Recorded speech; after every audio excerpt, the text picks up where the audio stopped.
everyone, sorry it's been so long since I've done a video. A lot of things have been happening in my life, and I need my family and stuff like that, and I needed to sort that out before, with a clear mind, before I came back.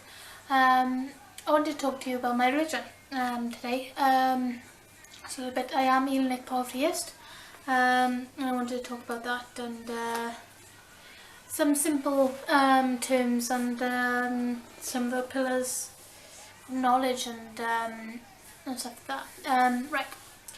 Hellenic Polytheist means I worship the Greek gods. I'm sure you know the Greek gods are. They're the Olympian deities, and they're called such because they live on Mount Olympus, and they are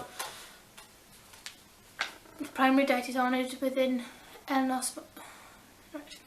And they are Zeus, who was the king of the gods, god of the heavens and the greatest Olympian. He is the god of the sky and thunder. Hera, queen of the gods, goddess of the heavens, goddess of women, marriage, fidelity and sacrifices. Poseidon, king of the sea, god of horses, rivers and earthquakes. Ares, son of Zeus and Hera, god of war. Hermes, son of Zeus, god of guidance, animal husbandry and fertility, trade, messages and travel, and thievery as well. Hephaestus, son of Zeus and Hera, god of fire, workmanship, weaponry and artisanship. Aphrodite, goddess of love, beauty and sexuality. Athena, daughter of Zeus and Metis, goddess of wisdom, war, the arts, inner beauty and education. Apollon, son of Zeus, twin to Artemis, god of light, prophecy, music, healing and reason, not sun. A lot of people get confused about it. He's the god of light. Helios, who is a titan, is the god of sun. Apollon is the god of light. So, and it does get crossed over because he does help Helios a lot in the myths to carve the sun across the sky. But more on that later. Artemis, daughter of Zeus, twin to Apollon, goddess of the hunt, animals, childbirth, children and chastity. Demeter, sister / wife to Zeus, mother to Persephone, goddess of agriculture, the fertile earth and the preservation of marriage. Dionysus, son of Zeus, god of wine, theatre, intoxication and sexuality. Esther, daughter of Zeus and Hera, who stepped down from her position as Olympian god, wherein Dionysus took her place, goddess of earth, home and family.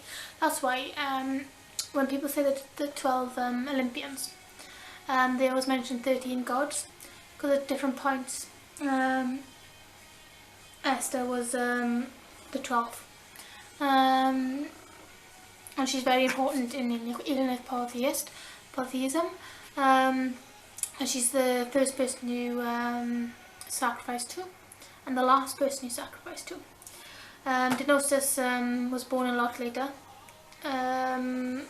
but Esther stepped aside for him. So sometimes Hester's the 12th, and sometimes Dionysus is the 12th Olympian god. So, as well as that, there are other, obviously, other like gods and groups of gods that we'll get into another video, but this is just the introduction. So I want to read this quote about emanation.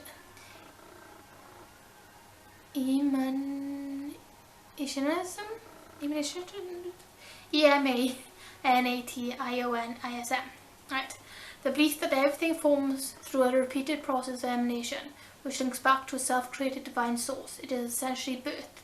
The mundane universe is thus a result of the divine source's nature, similar to the fact that life exists on the earth because of the earth's nature, i.e. relative position in the solar system, the presence of the water and the elements required for formation of complex amino acids. I'm telling you this quote because I'm not someone who thinks that science is untrue or anything like that, even though I am religious. I believe they do work together.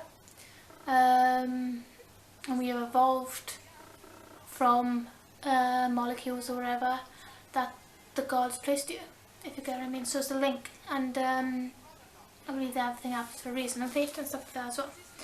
Right, I wanted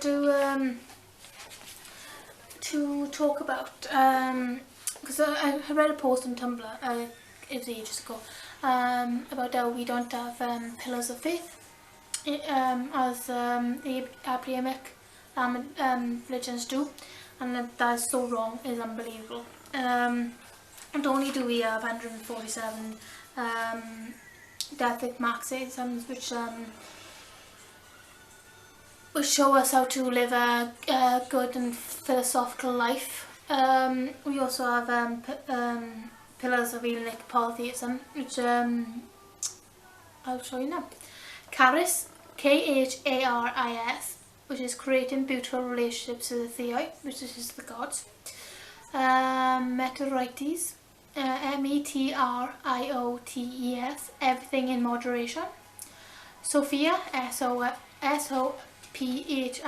pursuit of wisdom and understanding. Eusebeia, Eusebeia, being reverent and worshipping the Theo dutifully. Ethike, Ethikearete, pursuing the best version of oneself. Sophrosyne, Sophrosyune, self-control by thinking deeply. Xania, hospitality and being a thoughtful guest. Agnia, Hagneia, avoiding masma and masmic situations. Masma is the pollution we get from being mortal. It's how we are around death a lot more than the gods are. Illnesses and general stuff like that the gods don't experience, and it's quite seen as quite rude, I think, to approach the gods without being cleansed. Yeah, like I said, there's those are the pillars of some of the pillars.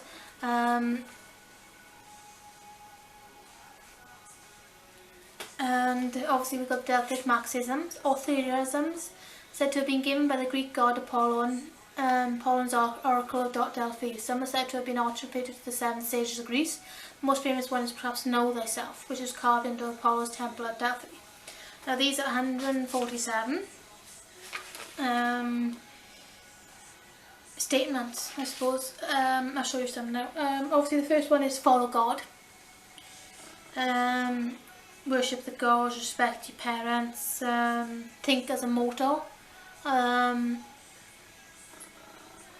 long for wisdom, cling to discipline, speak well of the beautiful good, watch out for your enemies, shun evil, guard what is yours, shun what belongs to others, listen to everyone, be religiously silent, and yeah, it goes on.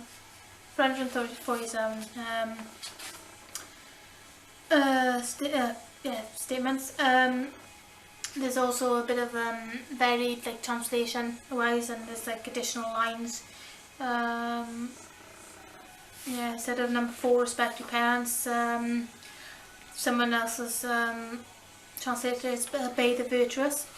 And number 11, think as a mortal, live without sorrow. 14, testify what is right is being changed to, while on you is control yourself. 15, help your friends, control pleasure. There's different translations and stuff like that. I also wanted to go through basic terminology, because there's a lot of there's a difference between being Hellenic and being Hellenistic, and I'll show you why. Hellenic means Greek before the death of Alexander the Great in 323 BC, and this means that your religious practice only focuses on Greek culture, mythology and philosophy, and you don't step out of that out of there. So all the way you practice the way you do rituals and everything is very Greek, and there's nothing from any other culture. While Hellenistic is a period in European history between the death of Alexander in 323 BC to the rise of ancient Rome around 140 to 40 BC. The Emperor of Alexander the Great mixed the Greek culture with through marriage and rape and ethic, and he spread the Greek culture to each land he conquered, which means that each land he conquered, he mixed his religion as well. So it incorporates the Hellenistic practice, incorporates elements from Greece, Egypt, Macedon, Persia, Africa and Asia. So it's not as closed in, which is, for me, is a bit, I don't like being closed in, like with respect and reverence, to be able to explore our cultures without being disrespectful. So due to that, and plus I'm from Wales, where we all have our own philosophies and our own teachings and our own pantheon of gods, which is why I'm more Hellenistic rather than Hellenic, even though I approach my rituals in a very Greek way. Right. I also wanted to talk about the term Patreon. In Wicca it means something totally different to what it means in Hellenic Polytheism. Right. Because in the Hellenic Polytheism, a god is a patron if a god's attributes is one of your A, places, B, subjects, or C, profession. So, for example, I'm an artist and I'm in education, so Hephaestus and Athena are my patrons. I write poetry and I play music, so Apollon and Hermes is my patron gods. I also live in the crossroads, so Hecate is my patron god as well. It's basically more personal. So for example, like if you were a nurse or a doctor, you were in the elf profession, Apollon would be your patron god.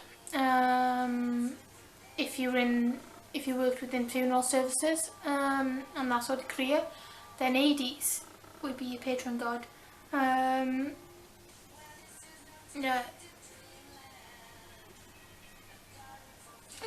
So it's that sort of thing. A devotee is a god you worship despite not having an attribute in common. A, due to admiration. B, or linked to your patron god. Or C, out of respect. Devote yourself. You devote yourself out of respect. Someone like, for me, example, I worship the entire pantheon, even though I have my patron gods. I do focus on Aphrodite a lot, because I think she's amazing, and Aries as well. But Zeus and Hera and all the rest of them, and Hestia, all have their own shrines in my house, as well as my patron gods, and I worship the entire pantheon because they all bring something to my life. And they influence different parts of my life, even if they're not my patron gods. Because they're not, one thing you got to say about the gods is they're not stuck in a box. Like, yeah, they have their attributes. But that doesn't mean that that's all they can offer you. For example, Dionysus, I regularly do rituals to him. Because the way the difference in the way that he looks at the world, I can't be sure, obviously, I find is a great contrast to Apollon's way of looking at the world. So yeah, I wanted to talk about liberations as a liberation was is mostly features in our rituals to the gods and sacrifices. Said to be a central and vital aspect of ancient Greek religion, and one of the simplest and most common practice. Offerings of wine, milk, oil or other liquids are poured out into the fire. In modern usage, potable offerings may be poured into a bowl from which the participant then sips. The remaining contents of the bowl are then poured out into the fire. The remaining contents of the bowl are then poured out into the fire or the ground. So libations happen quite a lot. We also have a hell of a lot of festivals throughout the year. And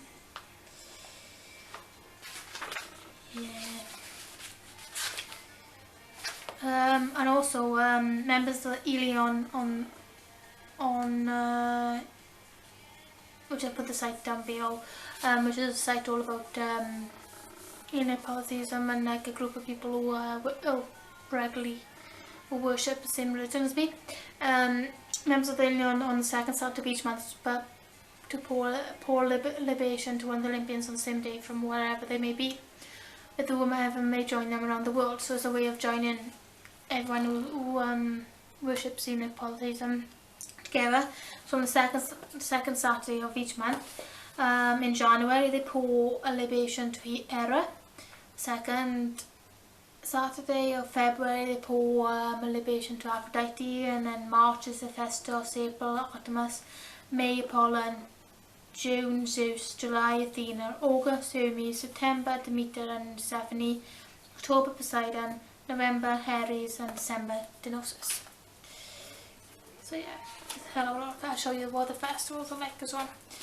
Alphabetical list of the list is some of the festivals. Holies. Yes. So yeah, I hope you had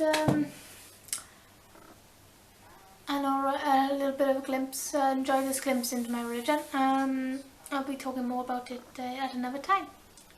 So bye!